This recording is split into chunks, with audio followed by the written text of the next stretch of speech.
Welcome to Keep Your Head Up Hockey. I'm your host, Jamie. We got J-Dog in the house. And, of course, Coach Nose. Going to have a good show tonight. Thanks so much for tuning in. First and foremost, as always, I just want to say, Core 4, you guys are the best. Thanks so much for supporting us and tuning into our shows as well. A big smash the like button, share the show. And when I say tell your friend, when you're watching hockey with the boys, say, hey, I have this talk show I like. It's called Keep Your Head Up Hockey. You should tune in, man. Pretty cool. That's what I mean. But we'll just do a round table about how everybody's doing. I'm doing great. Loving life. Kids back to school. Connor, my son's in football. I got my younger daughter Briar in dance. Things are looking up. We got hockey around the corner, a week away. Let's throw it over to Jay. See how Jay's doing. J-Dog, how you doing, buddy? Well, I'm just actually I just picked up some supper from my restaurant, Che Bavaro, if you're ever in Punta Cana. Anyway, have myself a cowboy steak, relaxing. I just had a meeting with my new boss. I got another new job going on, so things are going all right. Awesome. And Coach Nose, how's I'm always happy to hear the boys are in a good mood and things are going well. Let's go, baby. It's a great time of year. We're missing Brennan, but I got a little surprise for him a little bit later on if I could steal the air a little bit later. All right. Brennan, I hope you're listening. Yeah, I won't say it. I'm excited. I'm rocking the Canada Blazers jersey today. Big exciting day for me. That's why we're running a tad bit late on the show because I had a little coaches meeting today, but we'll get into that as well. So let's go. Woo! All right. I do have a little bit of bad news because, we are part of the Core 4 family. The Core 4 family lost a young member a couple days ago. Talking briefly with his dad, Rob, this kid was a die-hard Leaf fan. The kid was an absolute gem. He was active. He loved to run 10K runs all the time. And that's what this kid did. He was running a 10K run and collapsed, had a heart attack, and died at 16. And as a parent of a 6-year-old boy and a 4-year-old girl, and I know that the other boys on the show, we have family as well. We have kids. This hurts. This really does. To lose somebody at that age with a huge potential. Look at this kid. Kid looks like a gem. He's got the hockey hair, standing by the cup. And apparently he was the guy that when he watched hockey, he would cheer the Leafs on every game. They were down 5-1. He comes out of his room and he says to his dad, he's like, "You smell that, Dad?" And Dad's like, well, he thought he was gonna rip a fart or something. He didn't. But no. He said, "I smell a comeback." Well, the Leafs came back and won the game. This kid is a diehard, and I want to have a moment of silence for this kid. And I'll have the boys comment after, but a little bit of a moment of silence here for 15 seconds for him and his family, Rowan Dean's family. We're with you. We love you. And a little bit of a moment of silence here for a second, okay?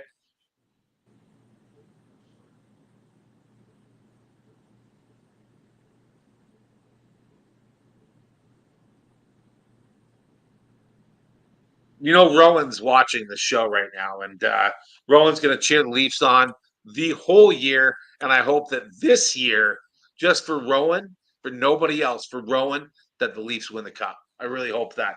We're going to throw it over to Dylan, and then we'll throw it over to Jay. Quick comments on our family's loss. The Core 4 family lost a big one today. Man, this is so emotional. This is one of those things you read about, you hear about, and it just makes your spine tingle, makes the goosebumps come up, and it just makes your eyes flood. And when I read about this, I was certainly getting teary-eyed, thinking about my own family, the family of others. Obviously, we didn't know this kid, but he's part of the Leaf family and the Core 4 family, and our hearts certainly go out to that in such a tragic way, like 16 years old and have a heart attack. I mean, I don't want to comment anymore about that. Let's not make it political here, but at the end of the day, like that shouldn't be happening. And it just baffles me that even happens. But Because he sounds like he was a great kid in great shape with no prior issues. So it really is a shock and a surprise, and that whole family is really, really reeling. And it sucks because this is the second show in a row that we've had to do something like this, and this stuff just keeps happening. And I hope next show that we can talk about a real good story and a feel good story. Hopefully, I have a few of my own, but for now, my heart definitely goes out to these guys. And I do want to have one comment, Jamie, because you sent us the spiel by Rob Dean's dad. And I want to say to Rob Dean, you know, I don't know you. We've never met, but man, I'm telling you, you made a comment in there that you said you may have to tap out this year and not watch the Leaf games. And I'm telling you, man, you watch those games. You watch those games because you know your son's watching those games in heaven, baby, and he's watching them with you. And you keep watching because he's cheering up there. And what would he say if you stopped watching? So You know what? It's important that you do. And man, that's just you know, that's what I would like to say. Like, that's going to help you. It's going to be hard, and you got to get through it. And the team's behind you 100%, and we're behind you, brother. Yeah, Jay, quick comments on Rowan and the Dean family. Yeah, hat goes off to them. You know, these types of things. You guys know my political view on probably, you know, a lot of things. We can all, you know, guesstimate things, but it makes me angry. This shouldn't be happening at this, you know, at this stage of this kid's life. As far as that's all I'll say about that. As far as his dad's concerned, yeah, I have to agree. Don't take two things away from yourself that make you happy, you know. And I mean, you need to try and move on, carry on. I know it's a shitty thing to say, or maybe not the best thing to say, but I think you understand where I'm coming from. Like, just don't take two things away from you that make you happy. It's just you need good things in your life, and yeah, that's all I got to say about that. And other than obviously very sorry for your loss. Yeah, so sorry to hear that. We had to comment on that because, you know, Core 4, we are a family, and keep your head up, hockey. We are a family. We look out for each other and care about each other and love each other. So a big shout out to Rowan up there watching. I hope the Leafs can get it done this year for you and make it. But here's another one today too. Another guy. The Winnipeg Jets draft pick died today? They found out. Sergei Berezin, 52 years old. This draft pick, I didn't know Ciccone. Maybe you guys know more about him, but another Sergei Berezin guy. He died suddenly. They don't really know what was going on, but it's ridiculous. You know, pointless deaths. And, you know, normally way too early. And you know, I always say my last name's Young. The good die young. And obviously, Rowan was an absolute gem. I can just tell by the way his dad talked about him. Going for a 10K run when 16-year-olds are smoking weed or getting into trouble. This kid was, you know, trying to better himself. Had an OFSA swimming jersey sweater in that picture I showed us, right? So the kid was an absolute gem, a good one. So I hope that my son can be even a little bit of what Rowan was at 16 when he's that age, because boy, oh boy, that family must have been proud of that kid. So anyway, we'll move on. We have to. But big shout out to the Rowan family. Lots of love from the Keep Your Head Up family as well as the Core 4 family. Yeah, so we'll talk about it. Sam sweep the Leafs in the preseason. Boy, oh boy, what the fuck was that all about? You know, like, I think, boys, this is my take on it, and I'll throw it over to J Dog after and have Dylan comment after. But my throw on it is that brand new coach, right? Brand new system. They were dumping the puck a lot more than carrying the puck in, throwing the body a lot more. They're getting used to a system. So if I'm going to have an excuse for the Leafs to lose back-to-back to Ottawa, that's my excuse. They were getting ready and really testing a new system out. They weren't really they're fooling around with it, right? Like, they didn't look like the Leafs. And Dylan, you were at game too, so you saw it, like you were live, like, so they weren't the Leafs that I normally see. They're testing a new system.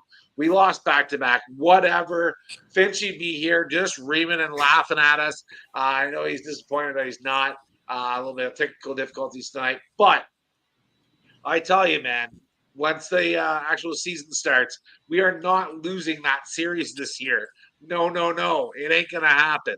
We'll throw it over to J-Dog. What do you think about the first two games of the preseason against Ottawa for the Leafs?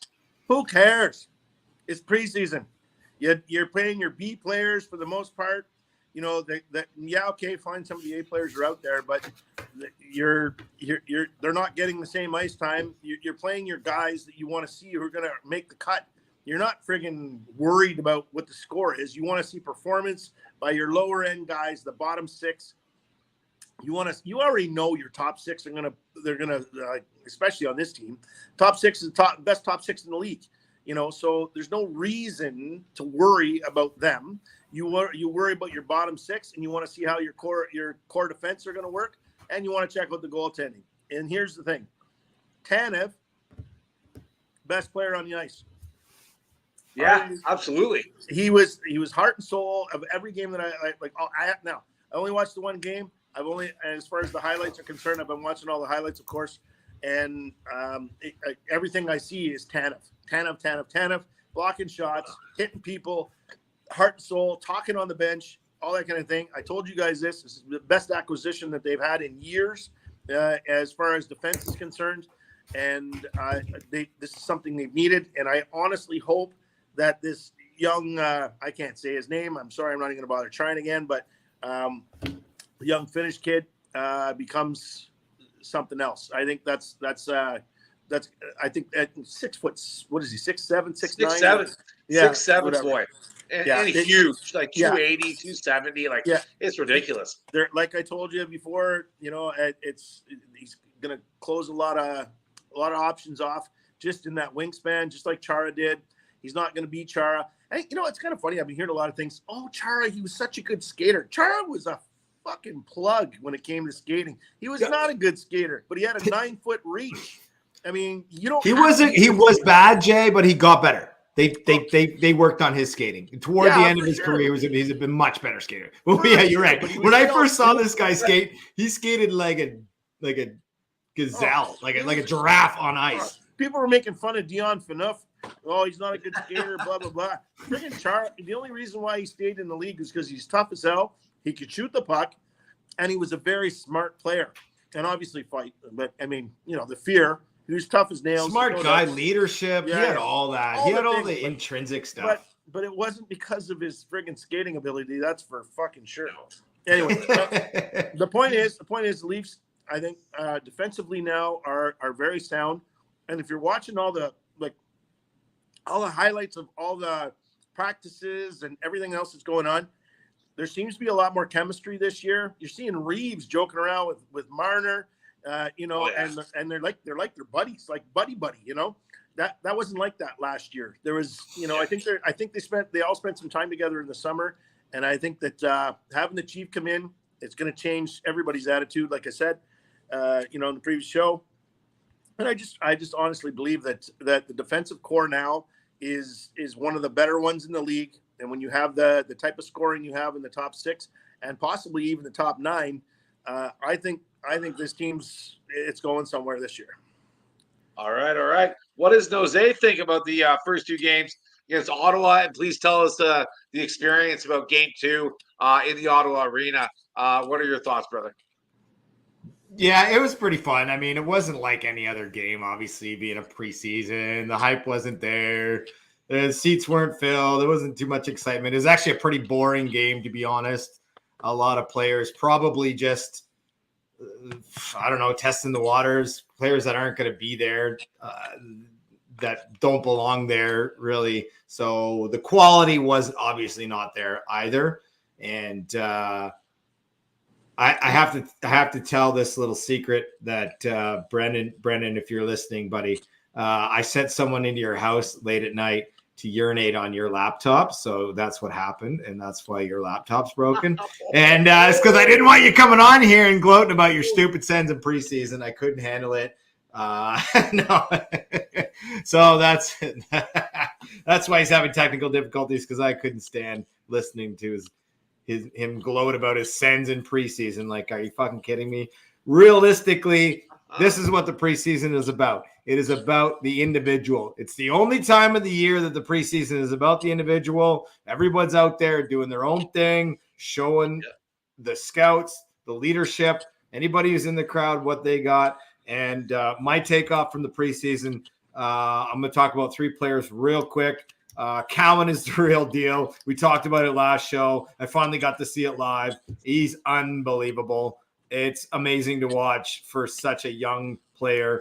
Oh, yeah. I really Brandon was ranting and raving about it, and I finally got to see it live. So that was good for me to see. Goaltending, I mean, Hildeby was good. Stolars was good. I found them to be good. Like, we have a solid 4 core. When we talk about the core 4, we got a core 4 on goaltending.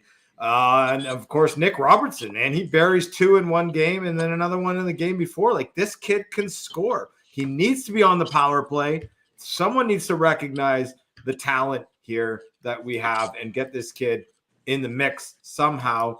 And Pacioretty, I mean, he does score goals. He's got a nose for the net. For some reason, he's a lucky guy. But honestly, his skating ability rivals a turtle. Really, it's like it's unbelievably bad. I think he got a breakaway pass at one point. And he could barely chug up the ice with the puck. So that'll be interesting to see. He's going to be a 4th liner for sure with that skating ability, unfortunately. And but overall, yeah, I thought preseason was exactly what it's expected to be. A showcase of individual talent and who's going to make the team. And look, at the end of the day, this fucking team is set, boys. We know who's on this team. Yeah. We're so deep already. We have so much talent. Like, the guys that are there are just there for a little taste, a little sniff, a little lick, but they're really not going to get anything because we know what this team is going to consist of when you start the year. And that's just what you get. That's what you get in the top tier teams, the Colorados, the Vegases, the Edmontons. The only time for the only players that preseason matters is players on Utah or whatever other team that's, bottom feeding right now. The Sens. And that's why the Sens won. Because they had a lot of bottom feeder guys that they have a chance of making the team. They have a chance. They want to make the team. Yeah. And they want to make it, and they have a chance. On the Leafs, there's no chance some of these guys are making the team. And they know that. They're going to try their ass off, but they know that. So you brought it up. Might as well talk about it now. Robertson, Pacioretty. I think that they're fighting for the one spot, right? There's not too many guys that aren't making the team. I really think that we go with Robertson. Pacioretty had 4 goals last year and 8 assists. Literally 4 goals, 8 assists. That was it. Only played this Robertson kid. He's not showing his full potential yet. And really, I really think that he is as good or better than Jason. But we've got to give him that chance, right? Like, he really is a very good hockey player. He is very good. Jace Robinson. You look like a meme right now. What meme is that? I just think that we've got to give him that chance. He deserves that chance to develop with a team like the Leafs, and to have him on the 3rd or 4th line is a huge, massive benefit to our squad. Like, he is a really good fucking hockey player. I think that would be a major disappointment if we trade him and keep Pacioretty. They're not going to trade Jamie. They're not going to trade him, and they're not going to. He's not a 4th line guy, unfortunately. He's a second line guy. He's a second line guy. I hope so. He has to be. He has to be. Look at what he's got. Speed. He's got skill. He's got everything. They're going to get rid of Camp. They're going to trade Camp for picks, and that's going to open up a spot. They have to open up a roster spot because they don't. Camp is too good. Camp's too good to be on the 4th line. Pacioretty belongs on the 4th line with his skating ability, but he's a way better 4th liner than Camp will be based on his ability and his skill and his hockey knowledge and his hockey sense with the puck. Right. He'll be 2nd line power play as well. Robertson. Okay. No. And Pacioretty will be yes. Holy shit. Yeah. He'll be on the power play with Robertson. And Robertson needs to be on the 2nd. He's going to bounce between the 2nd and 3rd line. It's him and Nyes, in my opinion. It's him and Nyes. And Nyes had a decent year last year, but Nyes has to know that there's guys breathing down his neck. I think Yeah. so. Because he's had an Yes, I know. opportunity. He's had an opportunity on the top line a couple of years in a row now. So Yeah. someone else is going to get a Doc. shot. What do you think about this Robertson kid? And why are you looking at me like I'm crazy, saying he's better than his older brother? Like, Okay. what is your thoughts on this Robertson kid? Because I love him and how he's playing. I guess because he's just not proven. Developing. Yeah, I mean he's not proven, right? How He's do you? gonna be Okay, fucking good.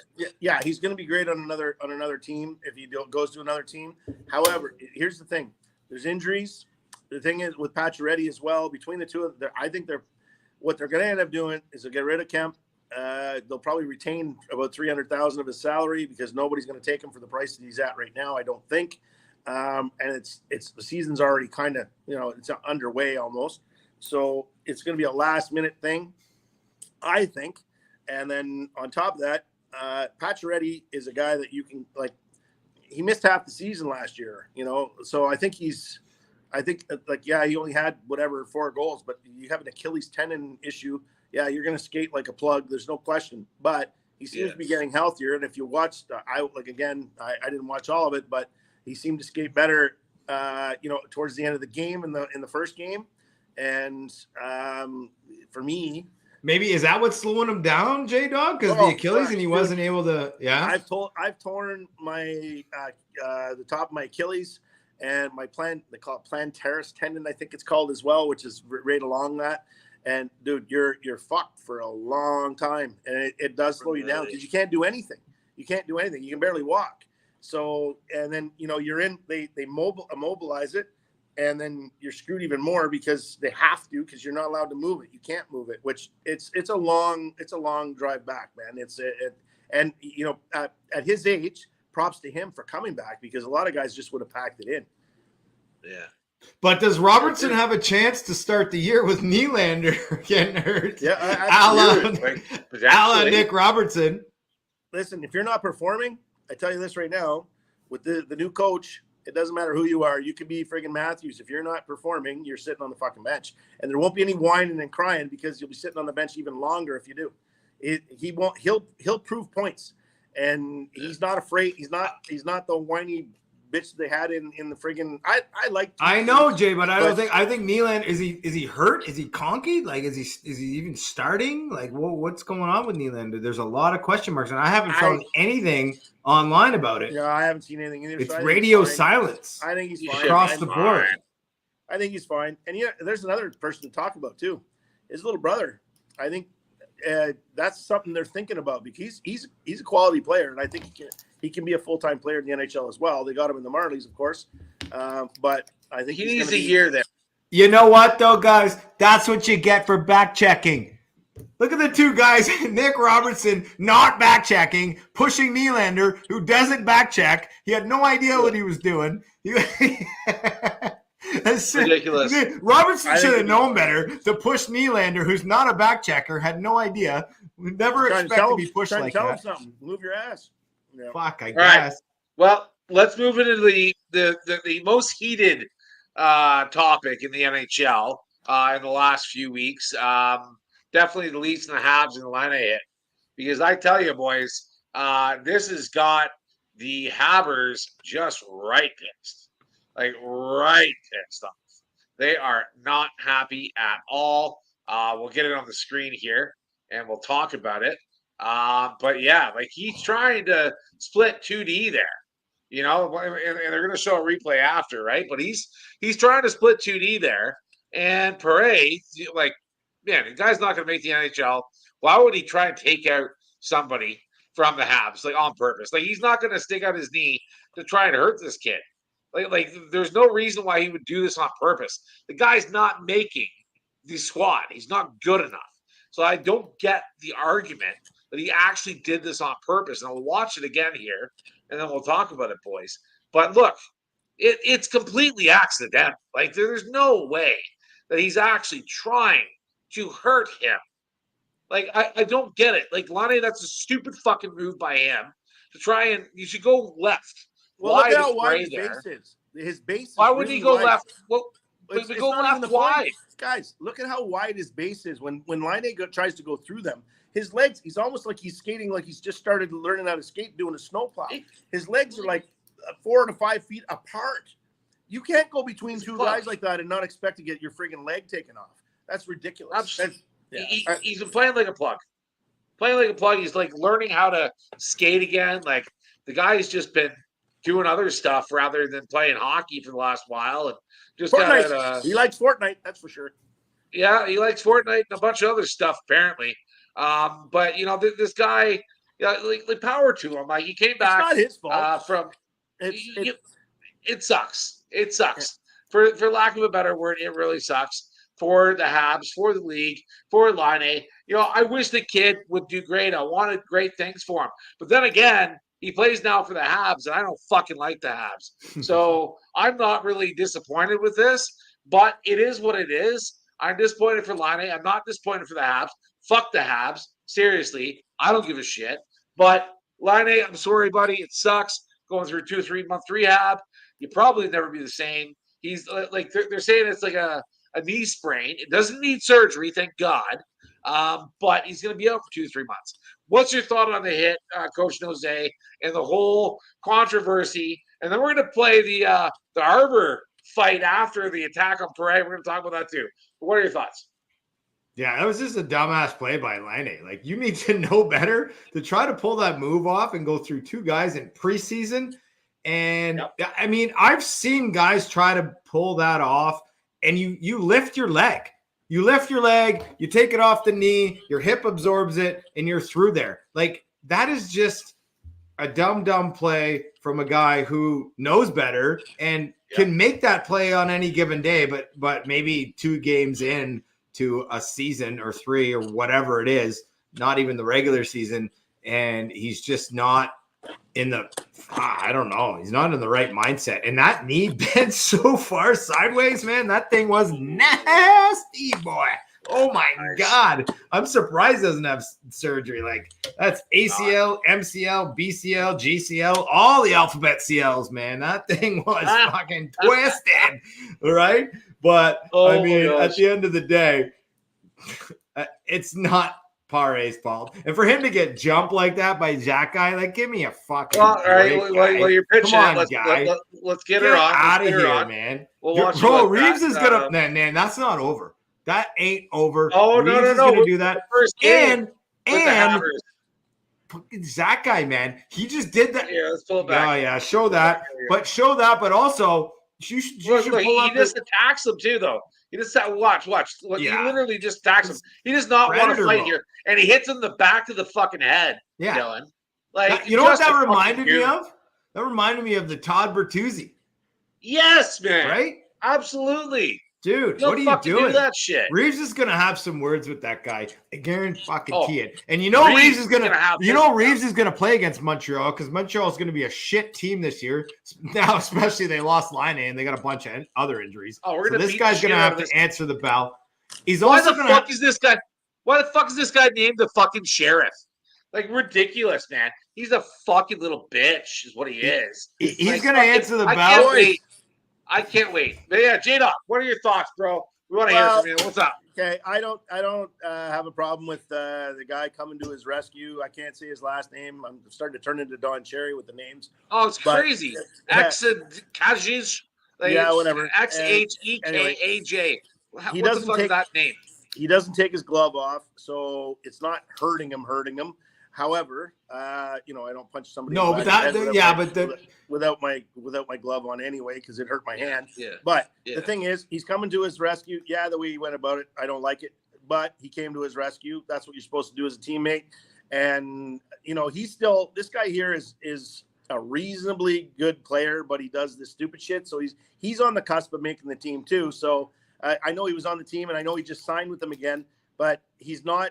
He's one of those guys that can be on the team, or he could be off the team. He could be sitting in the friggin', maybe not off the team, but who? Pare or Zach guy? Zach guy, or whatever. No, he's on the team. I know he's on the team, but he's a guy that could be spending a lot of time in the press box, depending on the way he's playing, is what I'm saying. Oh, I see. But he's played well, and he's tough. Yeah, he's tough, and he's got a rocket shot. I mean, he's on the team. I don't think he's press. No, I know he's on the team. What I'm just saying is that depending on how he's playing, he might not be on the ice. Like, I shouldn't have said. But glove or no glove, J-Dog, he'd Bertuzzi that guy. Like Bertuzzi did it with a glove on and ended a guy's career. I don't like this is like I watched this and I was like, why aren't the cops showing up charging this guy with assault here? This is predatory. Don't be fucking liberal. Don't be pulling that. I mean, keep the fucking politics out of hockey when it comes to that shit. I don't want to hear any. Damn right. I agree with J-Dog there. Yeah. You know what? It's nasty. But let's keep it going here, okay? Let's show another video of this guy a couple fucking games after, okay? Yeah. Let's take a look at this. This is your fucking sheriff, eh? Hab fans? This is your fucking sheriff.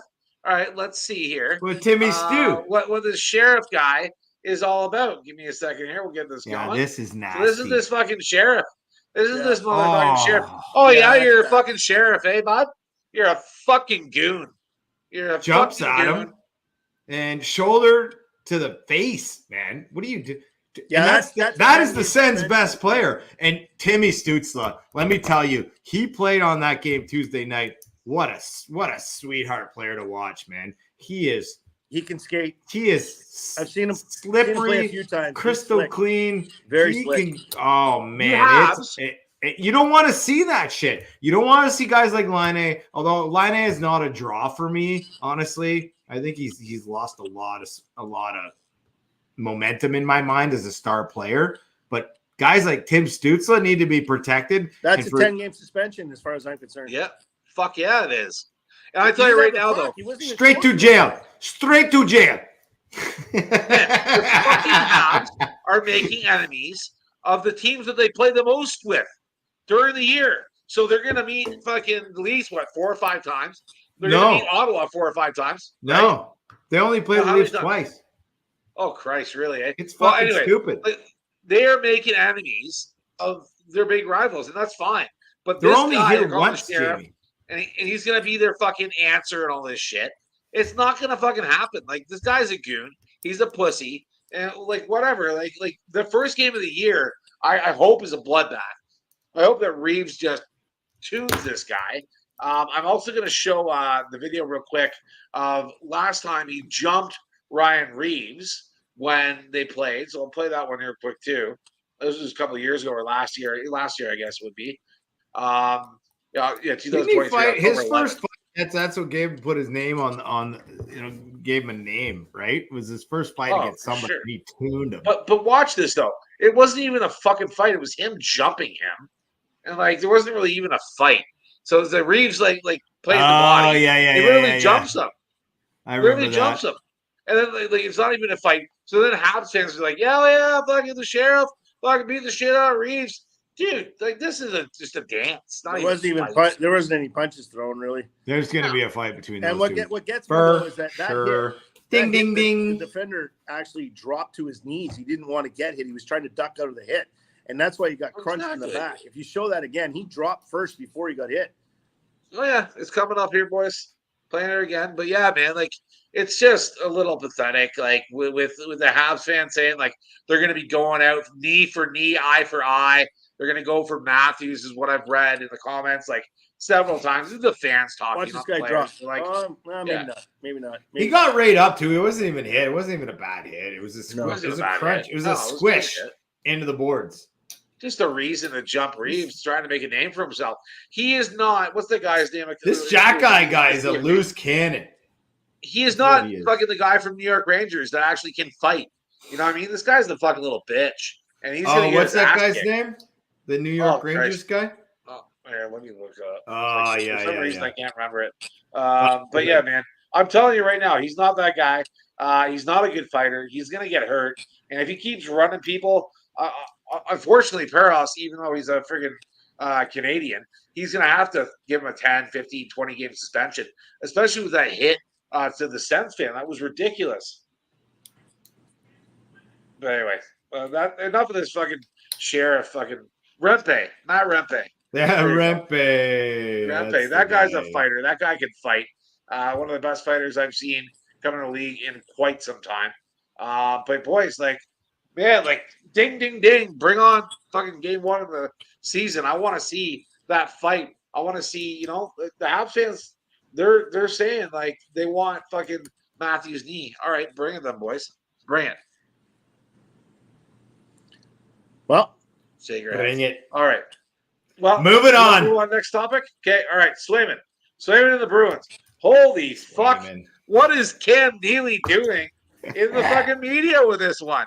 64 million reasons to sign this guy. Like, and then fucking Swayman's fucking agent's like, that was never said to us. Like, kind of ridiculous, boys. Like, Cam Neely, like, he might be playing games here. I don't know, but he really fucked up. He let Allmark go, and he's gone to the Sens, like, for nothing, basically. And then fucking Swayman, he should have signed Swayman before Allmark went. I don't know. That's my decision. But man, I swear to God, like, Swayman's one of the best goalies in the league. And he's not signing now for eight times eight. He's not doing it because, that was never presented to him privately. He's going to want more than, I say 10 for 8 is what I say he signs for, or he fucking walks. What's your thoughts, Dylan? Yeah, well, that relationship's been sullied, dragged through the dirt, pissed on, just like Brennan's laptop. Unfortunately for the Bruins and Swayman, this is not going to happen, man. And their goaltending problems are about to get a lot worse. I think they just signed a guy to a contract, so they're scrambling, man. They are in real big trouble. And, I feel like a team like Edmonton could throw an offer at Swayman or get a trade for him or get something for him. So Swayman, is he a UFA? Like, is he going to hold out? Is that what's going to happen? Yes, like, yes. So he will hold out. They got Corpus Salad. They have fucking Corpus Salad now. Like, you know what? I know, but we talked about this. We talked about Korpisalo possibly going there and just being lights out because he is he was a good goalie, right? But he's not no Swayman and fucking, that tandem was so good, man. Korpisalo is not that good of a goalie. He's got a really weak glove. It's over his shoulder every time he drops his glove. That's why he hasn't stayed as a number one goalie all the time. That glove stays down very low. It's very similar to the way Andrew Raycroft used to play when he started playing bad. Talking about Boston goalies, it just that the glove just doesn't stay up high enough, and every time he goes down, it drops down with him, so it doesn't stay up in the air. So it's over the shoulder. And you watch every game that they played against Washington. Always got 2 goals against them over the glove. He's definitely not a starting goalie anymore. If you're an elite shooter, you're getting it over the glove. Eh? In between the wrist and the shoulder, right in the V, and even with the big gloves, it's hard to turn it in. I mean, I played a little bit of net as well, and I played ball hockey. I'll tell you, ball hockey's worse than regular hockey because the ball turns and twists like you wouldn't believe, and you barely see it because it blends in with the floor when you're playing. And I'll tell you, you get those things starting to turn. They start about 4 feet outside of the friggin' net, and then they come right in. And it's the puck. A lot of guys, if you shoot hard enough, you can make the puck turn too, right? And a lot of people don't realize that because most people don't shoot over 80 miles an hour. When you shoot over 80 miles an hour, you can make that puck bend. And anybody that's like elite, like Matthews and McDavid, whatever, it doesn't matter who. Even Marchand has a Draisaitl fucking laser, yeah. What? And let me ask you this question, John.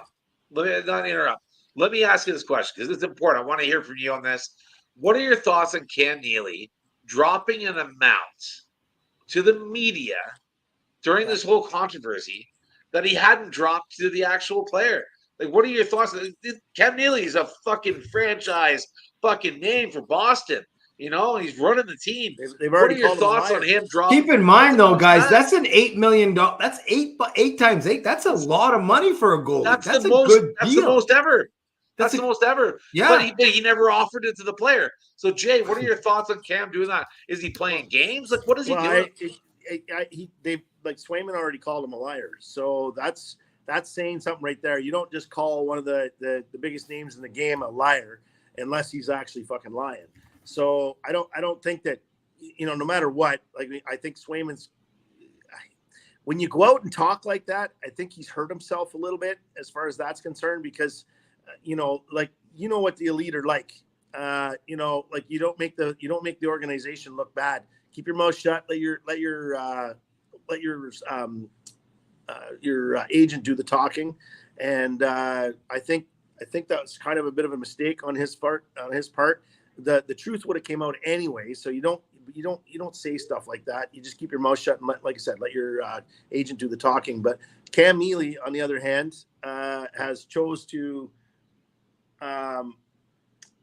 say a few things that he shouldn't have said, and it should have been a little bit more forthcoming, or he should have at least warned them that he was going to talk about him unless you sort something out. I just think there's a lack of communication with what's going on. And this is where I actually have a problem. Everybody says, oh, you got to have an agent. You got to have an agent. That's just another way to make money. It's another person to throw in there for people, the corporate friends, to make money. There's no fucking need for an agent, if you want my honest opinion.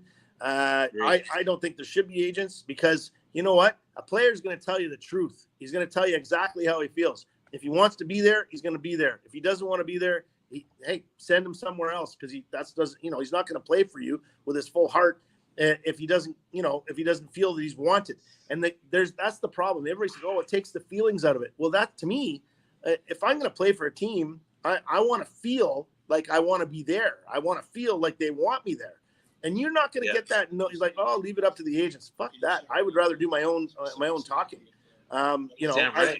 Obviously educate yourself, but I'd still rather do my own talking. I know like that might be far out for a lot of people, but that's just my personal opinion, because I think that the agents agree to a lot of things that the players are not aware of a lot of the times. It just doesn't make any sense. Why is Seabass saying that? Why is he saying that? Well, the agent, the way he said it, Jay, was like, I have 64 million. He said it as if the number started was the fucking interview with that. Yeah, it's first thing he fucking said. It's a weird setup, lack of communication, and I think the player needed to be talking to him directly. If you want my honest opinion, that's all I say about it. I don't like it. I don't like it at all. But yeah, go on, Dylan. That's where I interrupted you. No, I mean, I just don't. I mean, I'm more asking questions here. Like, I'm trying to get the roundtable discussion on this. Like, how does it come to that point? What happened in the lead up to that? In the lead up to those negotiations, for him to come out and say, "I have 64 million reasons." Like, if he's going to say that to the media and not say it to the player, and for the player to say, "Well, I never heard about this number." So what? Where's the breakdown? It's got to be from one party to the other. And it honestly doesn't sound like it's Seabass, because no way Cam Neely would say that without some kind of frustration with his negotiation. Like, what is stopping Swayman and his camp? I heard on Spitting Chicklets early on in the summer that they offered him 6.4 for 8 years. And he's like, hell no. And then they hadn't talked since then. Yeah, he was looking for 8. Wait a minute. Did Cam Neely say 6.4 or 64? 64. No, 64. Do you think he meant to say 6.4? Maybe, because 6.4 well, think about it. Is what he was offered. Yes, okay. That's okay. So maybe he meant to say 6.4, and he actually it'll come out. It'll come out soon. They'll let you know. That makes more okay. That makes more sense to me, Jamie. Honestly, think about it. Yeah. Maybe he just said 64 million reasons. He meant to say 6.4 million reasons. I'm gonna listen to it again. Actually, I'm gonna pull this up here. Actually, I never even thought about that. It's very similar, right? So I don't want to get into but it's a big increase. Right, over 8 years. I have 64 million reasons. It is what it is. Swayman. He's definitely said 64 million reasons. But if Swayman doesn't sign Boston, he is going to sign with somebody else, and he will be the highest paid goaltender in the history of the NHL. Not because he's the best ever, not because everybody's contracts are going up. So when you sign somebody like Swayman or Matthews or McDavid, you're going to be paying them a huge amount now. Like, think about the amount of money that this league is fucking making. It's nothing compared to basketball and football, dude. But still a lot of money.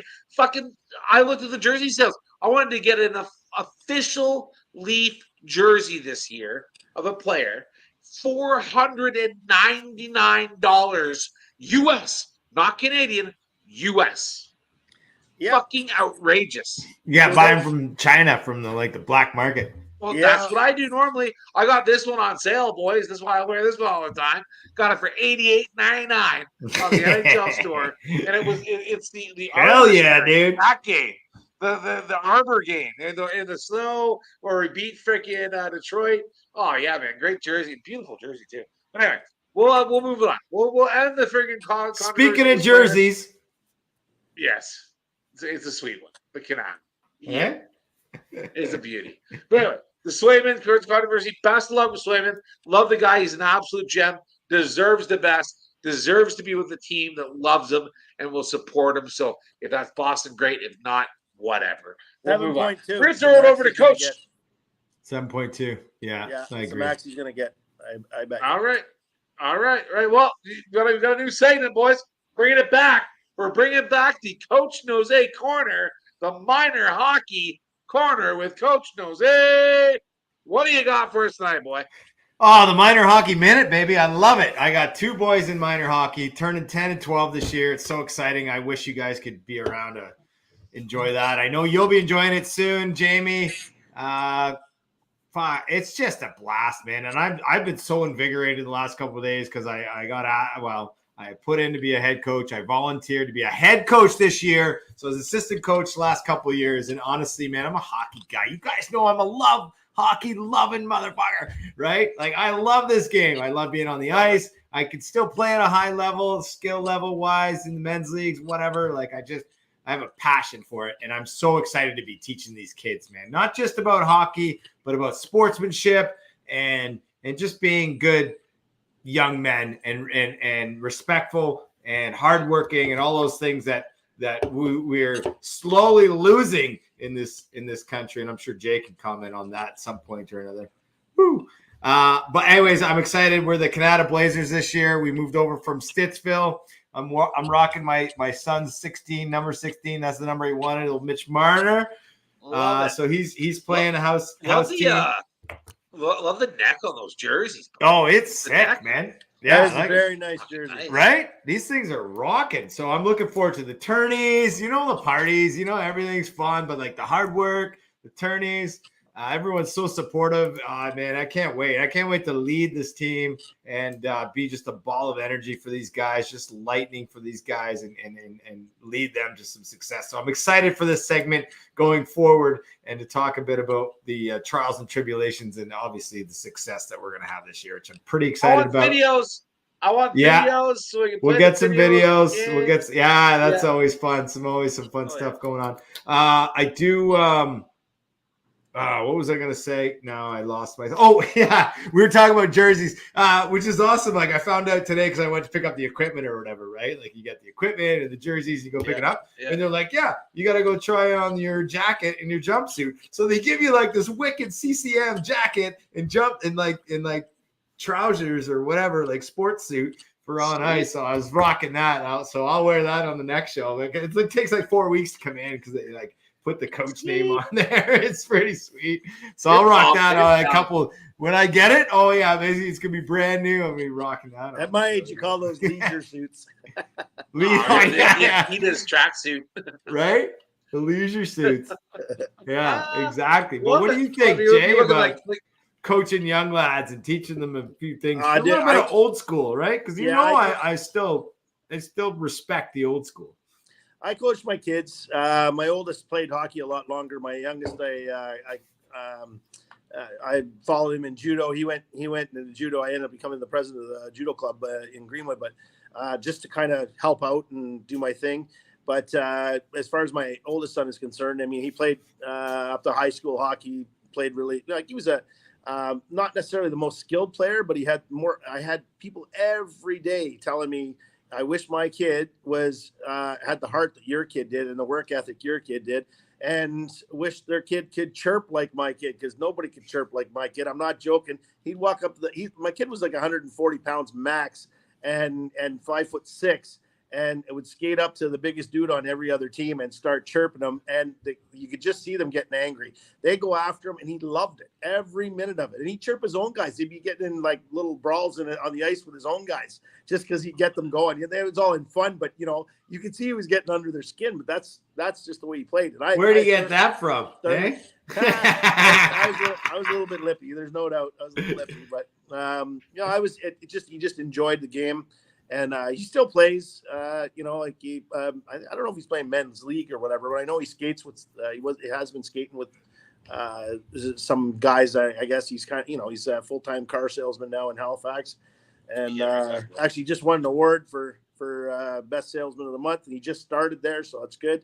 And but no, I thoroughly enjoyed coaching them, and sometimes you're harder on your own kid than you are on everybody else, and those were definitely some interesting car rides home, and some interesting conversations having in the house, or lack thereof, because he wouldn't talk to me because I shit all over him when he was acting like an idiot.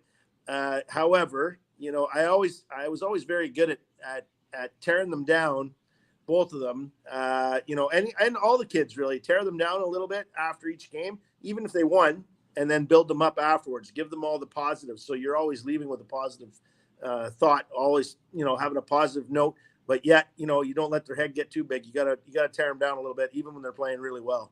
Well, I feel like we live in a world nowadays where you can't fucking criticize anybody without them getting all sensitive. And I'm just trying to balance that out too. I'm like, listen, I'm going to be a little bit harsh on these guys, but I'm going to be your best friend. I'm going to be your buddy, and we're going to work together. But when you're not working together, when you're not doing the right things, then you're going to get a blast. Like, I think that's fair.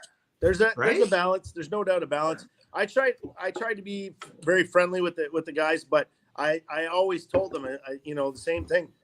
I don't care how much I love you guys or whatever. If you need to get shit on, you're going to get shit on. And I come in kicking garbage pails and whatever, like in between periods and stuff like that.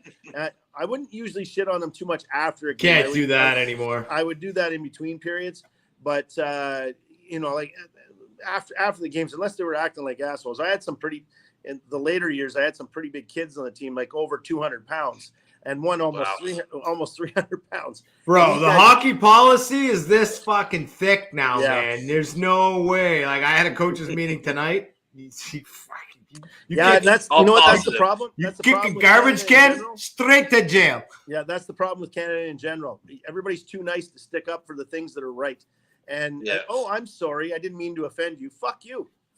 Yeah. I'm offending you from now on intentionally. I'm the coach, I don't give a shit what anybody says, because I'm telling you right now, it's the reason why Canada's in the position it's in right now. Not just in politics, but in sports. And the way things are going, and men playing in friggin' women's sports, that kind of shit. Like, come on, shut your fucking mouth. If you're not a man, you're not playing a men's league. You're playing in a women's league. And if you're a woman, you're playing in a women's league. None of this crap that's going on right now, because people are going to get hurt. Lots of people are going to get hurt. And imagine a guy transitioning to a women's league in the NHL and getting out there and just pummeling like all the women and dominating. And that's exactly what should happen. That can't happen. Somebody should do that, and then prove a point. It'd be unfortunate for the person on the other end, but it's just ridiculous. It's just the stupidity right now. The mentality of the Canadian people right now is sickening. That's why I left. I'm not, I don't mean to bring politics into it, but it's jumped into sports now. And it's not just that. It's the betting in sports. The NFL is so fixed now. I'm starting to see it. You see it in the playoffs with the NHL. The NHL, the referees are calling phantom calls or not calling at all, and way worse than the regular season. It's ridiculous. So as soon as you involve betting in sports, things changed. Tinfoil hat, right? You lose a lot of money, right? If something happens, right? But let's change the subject. So we were talking about minor hockey. I want to put my 2 cents on it. So my 6-year-old son Connor finally is going to play some hockey. He's a big kid, man. He's a big boy. Love it. Like he's in grade 2, and he's 1 foot taller than all the grade 4s. I'm not lying. He's a huge kid. he has a lot of potential. I've worked with him. You know, his skating's getting better, but he's still struggling a little bit. I'm really excited for him. But I'll tell you, man, the kid's lazy. To be honest, he's a lazy boy. He doesn't like to put in the work. We put him into baseball second year, and he said to Mom and Dad, fourth week out, he's like, I don't want to do it anymore. Gave up on baseball. Broke my heart.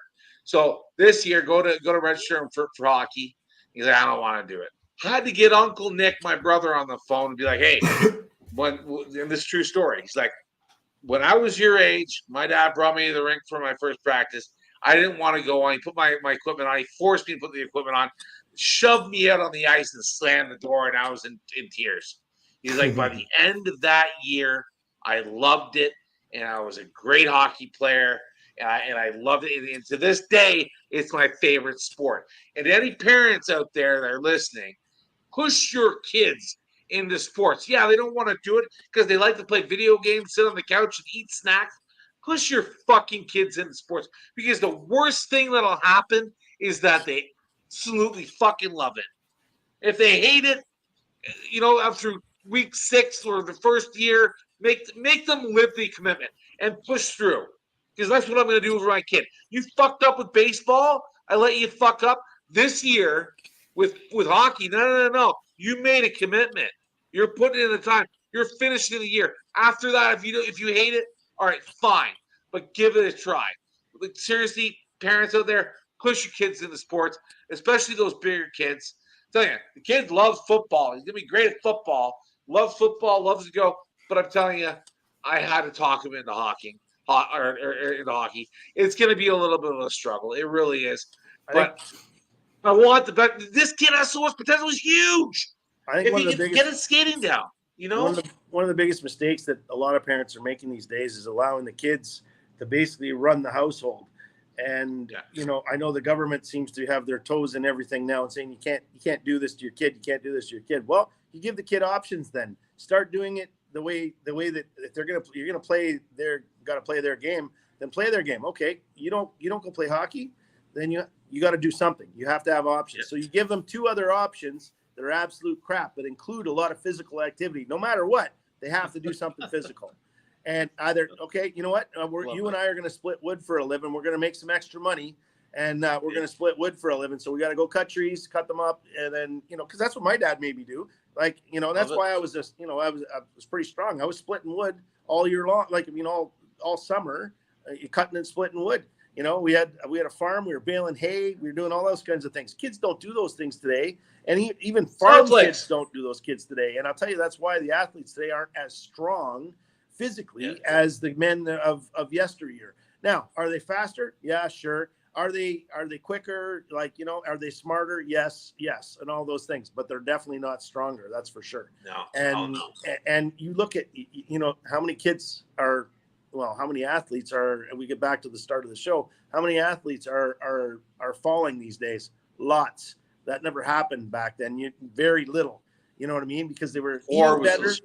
They were eating better, and the rest of their life most of their life wasn't spent behind a TV or a fucking computer or a phone. Yeah. It was outside playing. You know, even you guys are old enough to be remembering, oh, hey, you know, the outdoor, the lights got on, you know, the lights are going on. It's time to go in the house. But you're at home. And you didn't want to go home. You know, like you wanted to be outside of the street. With your friends. You know, there was shit to do outside. Like, and the kids don't even, your parents get your ass outside and stay out of the fucking house until it gets dark. That's bro. There are days when my fucking kids, they don't want to do anything. And you know what happens? I forced them. And it's like, you can't force them to do anything. It's against their will, blah, blah, blah. Bullshit. You know what happens? I fucking forced them. I brought them to the carp fair on Friday. I brought them paintballing on Sunday. I brought them to all their hockey practices over the weekend. You know what? We had the best weekend, Dad. That was so much fun. You know why? Because they sit at home on those video games, flipping through fucking Instagram or whatever it is, YouTube. Don't allow them. Don't buy them. I know, dude. Trust me, Dad. I'm on it. Don't give them a fucking phone either. They get a phone. They get it for 2 hours a day. That's it. Yeah. Get outside. I don't want to get into any of my legal problems, but yeah, whatever. So, it's fucking bullshit. Final point on that. I tell you right now, parents as well, again, shout out to the parents. that do it like my parents did and Jay's parents did and how Jay did it and how Dylan's doing it. Like, do it the old school way, man. Like, enough of the video A games. little bit. A little bit of both. Yeah, a little bit of both because, yeah, you're right. You can't rip the Band-Aid off. But, yeah, get them outside. Get them involved. Get them involved in the sports. It's so important, especially hockey. Get them involved in life. Yeah, man. Like, get them involved in good things, right? But anyway, we'll move on. Last topic here. I got to share something because this guy's awesome. So I bought this bad boy from a guy named Brad Chudy, and he's on Instagram, Chudy Studios on Instagram, and he does a lot of Leaf stuff, but he does anything NHL. And he's been featured by we'll see it again. It was really shiny. I couldn't really tell who it was. It's Sittler. Oh, cool. Sittler's rookie card. Okay. It's a copy of Sittler's rookie card. But he did it like huge form, like massive, and had Sittler sign it. But he gets like all the players to sign it. He's got stuff done and ordered by NHL players. They actually like contact this guy and be like, hey, can you do me of this? And I'll come and sign it. And they'll buy it off of him and put it in their house. This guy's amazing. So I just want to give a shout out to Brad Chudy. You're fantastic. If anybody needs anything done, NHL period, or even their kids, this guy's the guy to contact. He does it on, I think, on pictures too, actually. Real quick here, and then on the show. But yeah, I've got pictures too. One sec here. A couple other things that he's done. One sec here. 1 second.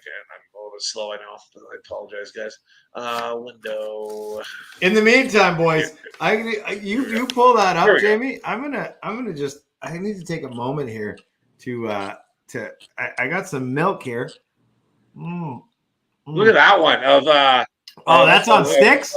Is that on hockey sticks? Yeah, dude, he's so talented. Look at this one, freaking all on hockey sticks too. That's fucking cool. That's cool. Dude, he is extremely fucking talented. There's my passport. He's extremely fucking talented. I think you just money. I just think you just violated a federal law posting a picture of your passport there. But hey, this guy is fantastic. Give him a contact. He really deserves it. He definitely doesn't need to work because he's a busy boy. But I tell you right now, if you want something done that's fantastic and original and different, Brian is the guy to contact and to have your work done. So I wanted to give him a shout out on the show. Boys, is there any other final words for the show? Anything else you guys want to say? I want to say I'm so happy for the Leafs and the Oreo helmet sponsor and the milk sponsor. Look at this kid. It's the Stanley Cup. And we're going to be dipping Oreos in the Stanley Cup this year. So, Brendan, I hope you didn't go to bed like a little baby. And you're going to be watching the Leafs dipping Oreos in the milk in the Stanley Cup this year, baby. All right. All I got to say about that. Let's go, boys. Let's go, Leafs. That's next level from Phil Kessel and the hot dogs. A little bit, a little bit. Get the Oreos out, boys, because I tell you, 82 games. Let's say 52 wins. That'd be nice, eh? That'd be pretty nice. Anyway, it's been great hanging out with you, folks. Thanks for watching. It's Keep Your Head Up Hockey. Always keep your head up. Big shout out to Core 4. We love you and love all of our fans and friends for watching. You take care. Keep your head up. And we'll see you next time, next Wednesday. Cheers.